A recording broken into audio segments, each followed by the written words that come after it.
दान, लेने के लिए ज्ञान, त्यागने के लिए अभिमान, और यदि इतना हो गया तो आत्मा बन जाता है भगवान।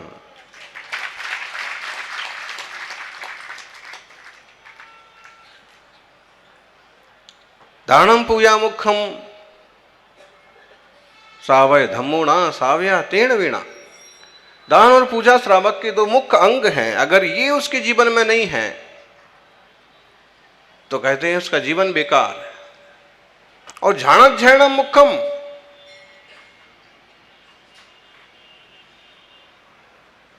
ध्यान और अध्ययन मुनिराजों के मूल गुण है। इसके बिना श्रवण नहीं होते।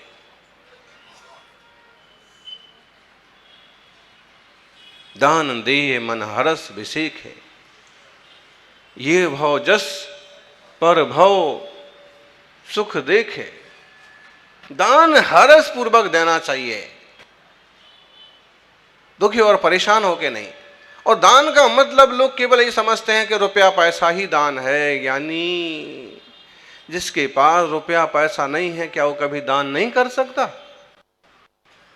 बोलो टकेश्वर वालों, फाट के ईश्वर, फाट के ईश्वर।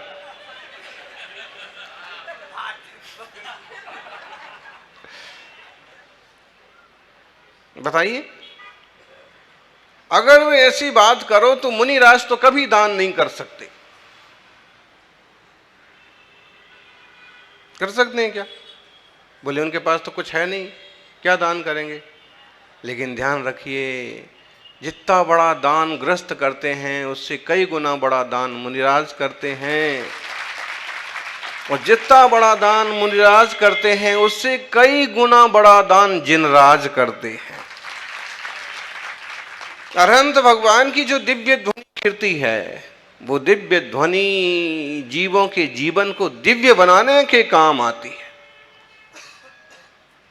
यानी भोजन से तो एक दो दिन पेट भरेगा, किसी को रुपए पैसे देंगे कि तो उसका जीने का कुछ तरीका बदलेगा, लेकिन अगर उसे ज्ञान का दान मिल जाए तो भव से भी तरेगा।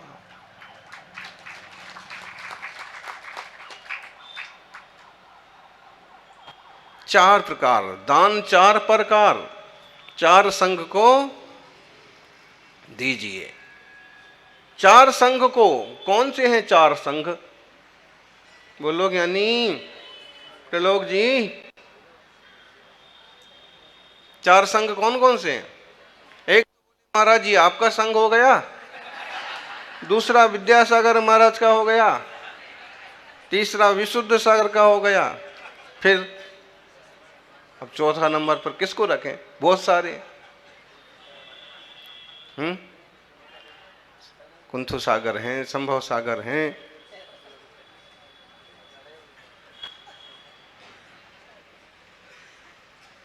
ये चार संघ हो गए।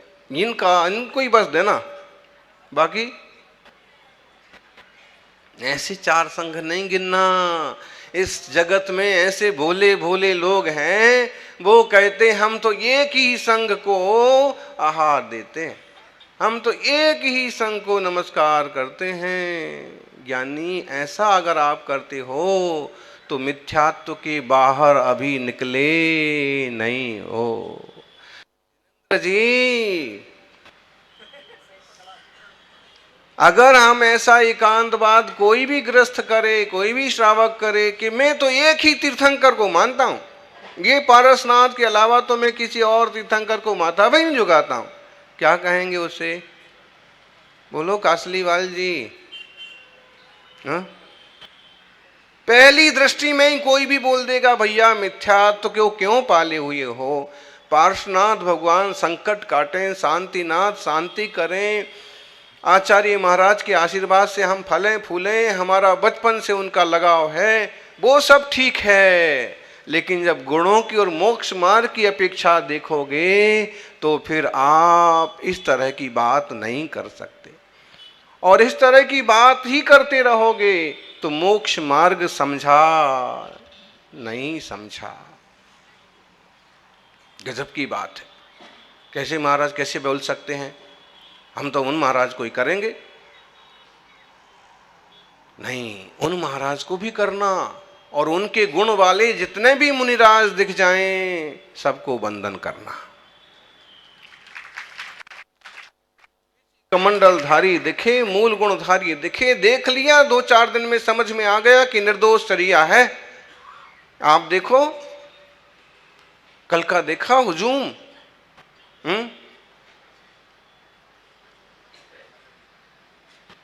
अगर कोई थाली गिनने बैठे होंगे तो कम से कम 8 से 10 हजार थाली तो नहीं गिनी ना, अभी नहीं गिनी, पहले गिनते थे। मतलब ये है, लेकिन अंदाज कैसे पड़ेगा फिर कितने लोग थे। ये है, अभी तो ऐसे भोले भोले लोग हैं, रोटी भी गिन के बनाते हैं। हाँ, ये 2 रोटी हो गई बेटे के लिए, 2 हो गई छोरी के लिए, 4 इनके लिए, और बाकी जो बची सो। इतना भी नहीं करने का, कुछ एक आध ज्यादा बन जाएगी तो किसी पशु के काम आ जाएगी, कोई एट टाइम मांगने के लिए कमजोर दिख गया आ गया उसके काम आ जाएगी। जितना छोटा सोचते हैं ना उतने छोटे रह जाते हैं, और जितना बड़ा सोचते हैं उतना बड़ा होता जाता है। देखो आप गुजरात यूनिवर्सिटी ग्राउंड में इससे तो सवाया है, इससे 2 गुना मंडप था, वो भी पूरा भरता था कि नहीं, किस किसने देखा। अक्सर कर भर जाता था, बैठे हैं ये भी पूरा भर जाता है।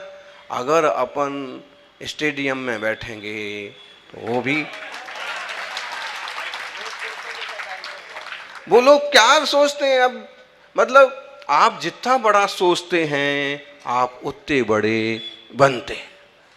उसके लिए दिल बड़ा चाहिए, इतना बड़ा दिल चाहिए कि आजकल लोगों का हार्ट अटैक के खास प्रॉब्लम क्या है, हार्ट अटैक का मूल कारण क्या है, हार्ट छोटा हो गया, ब्लॉकेज आसानी से आ जाते।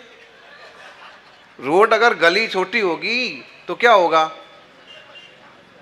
2-4 गाड़ी भी निकलेंगी नहीं कि जाम पड़ जाएगा।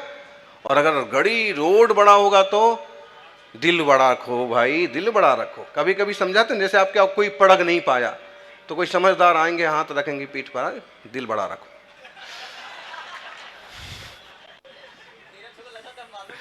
है, और उसमें कोई जवाब देने वाला मिल जाता है कि बाबूजी आपका चौका लगता और खाली जाता, फिर आप दिल बड़ा रख के दिखाओ।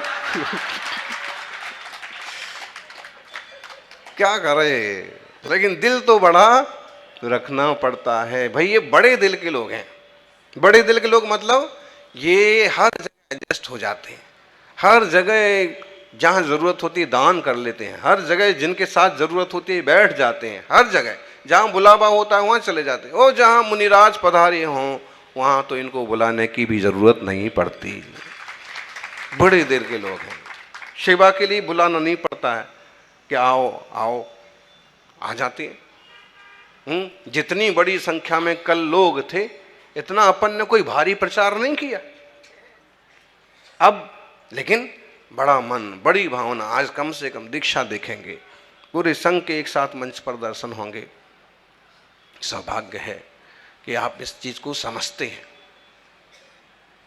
4 संघ को हम चतुर्विध संघ, मुनि, आर्य का, श्रावक, श्राविका। अब मुनिराज तो ठीक है भैया, समझ लो 28 मूल गुण हो, अंतरंग आत्म तत्व की रुचि हो, सम्यक दर्शन ज्ञान चारित्र की भावना हो तो मुनिराज। रसीद कट्टा लेके बैठे हैं, हम कभी नहीं कहेंगे कि नमोस्तु करो, किताब लगा रहे हैं, दीवारें बनवा रहे हैं, मार्ग नहीं है। कोई ऐसा करे विनय से समझा दो, स्थितिकरण करो, वात्सल्य पूर्वक सन्मार्ग पर लगाओ। लेकिन मार्ग तो जो है सो है वीतरागता का।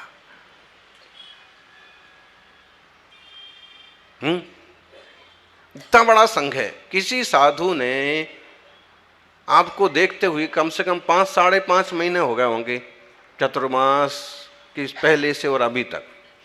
किसी साधु ने आपसे कुछ मांगा, कुछ कहा?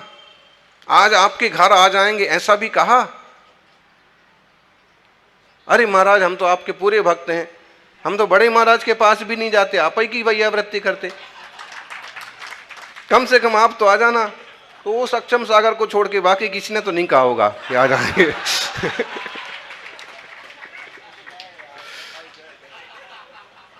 अच्छा, वो भी कहते नहीं है, उनको आज्ञा मिल जाती है तो जो आज्ञा, जितनी दूर जाना हो। ऐसे कुछ साधु हैं कि अगर श्रावक प्रगान करे और 4 किलोमीटर भी जाना पड़े, उनकी भक्ति निभाना, उनकी श्रद्धा निभाना है तो निर्दोष। उनने नहीं कहा कि मैं आऊंगा, तो है तो निरुद्दिष्ट ही, है तो शुद्धचर्या, लेकिन एक दया का, कृपा का परिणाम। निश्चित रूप से मुनि आर्य का माता जी एक जैसे मुनिराजों की साधना मोक्ष मार्ग में महत्वपूर्ण है, ऐसे ही मातृ शक्ति में सबसे ऊंचा पद होता है माता जी का।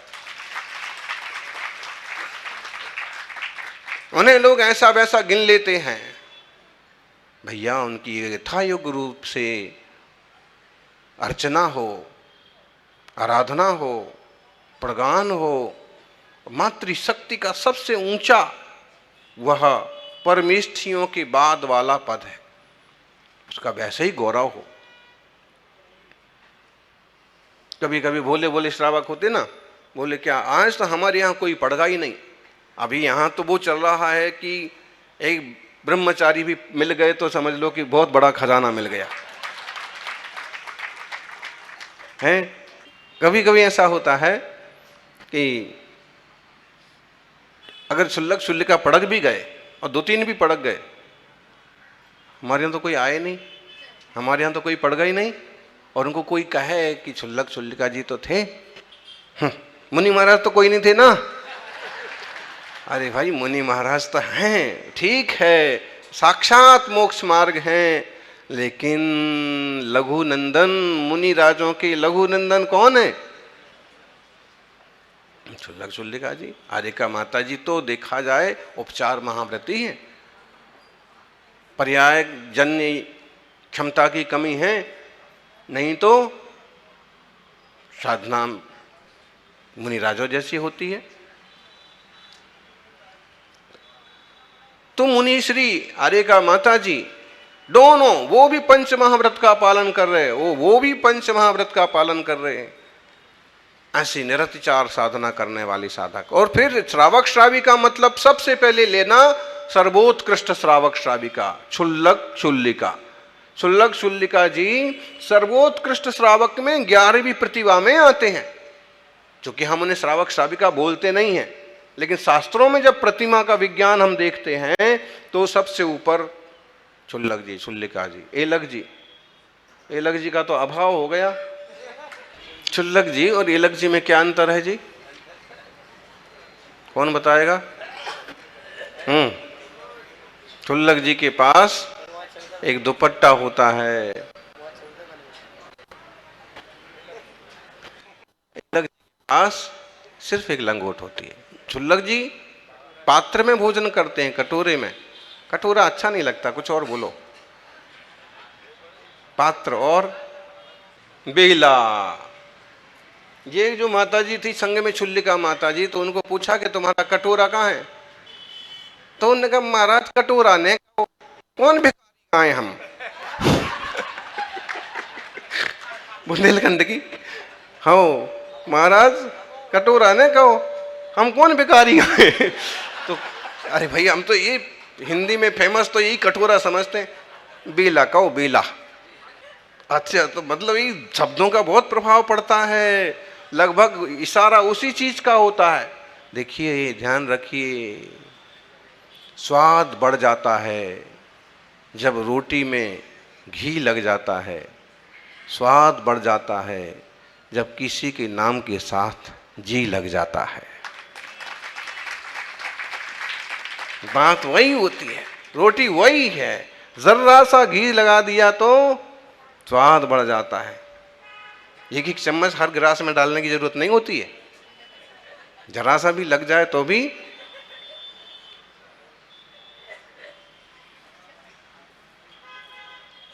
और नाम के आगे जी लग जाए, भैया जी,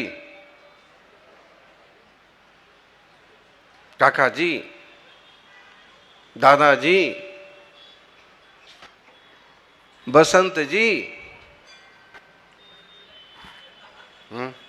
जी लग जाए तो अच्छा। छोटे को पुकारना है तो भी जी, और बड़े को वो तो अभक्ष है, उसकी क्या बात करते हो।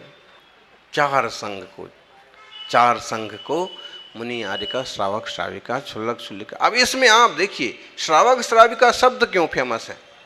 वो इसलिए फेमस है कि तुम्हारे साधर्मी श्रावक श्राविकाओं को भी कहीं जरूरत है तो उनका भी सहयोग करो। और एक बात, हम क्या समझते हैं 4 प्रकार के दान में, आहार दान, औषध दान, आवास दान और कौन सा बचा, शास्त्र दान। औषध शास्त्र अभय आहारा, औषध दान बताइए, जरूरत है औषधि दो। देखो भाई मुनिराज दवा नहीं लेते हैं, दवा ले लो महाराज, दवा ले लो। दवा का मतलब हो गया आजकल की ये टैबलेट्स वगैरह। लेकिन अगर आपको लगता है कि कमजोर दिख रहे हैं, अस्वस्थ हैं, तो आहार में ही, मसालों में ही इस तरह की चीजें होती हैं कि बेई कम ज़्यादा करके दे दी जाएं, उबाल करके गर्म करके दे दी जाएं तो वही औषध का काम कर जाती हैं। वही चीजें रहती हैं। वही केला दस्तावर हो सकता है और वही केला दस्त करने वाला हो सकता है, और ये फल वही चीज। विवेक होना चाहिए, समझदारी होना चाहिए, कैसे क्या दें। ज्यादा खमन ढोकला खाएंगे ना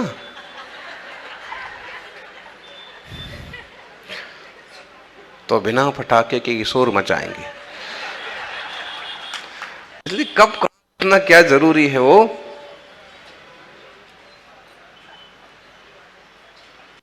श्रावक श्राविका के लिए तो ये समझते हैं ये सही है अपनी जगह, औषध दान करो। कभी कोई कमजोर आदमी मिल गया, जरूरत है, उसे भी औषधि करवा दो, दिला दो औषध। आहार दान, आहार दान सबसे बड़ा दान कहा श्रावकाचारों में। क्यों बोले? इसलिए कि जिसने आहार दान दिया, आहार जाता है ना पेट में, तो आधी बीमारियां तो ऐसे ही दूर हो जाती हैं।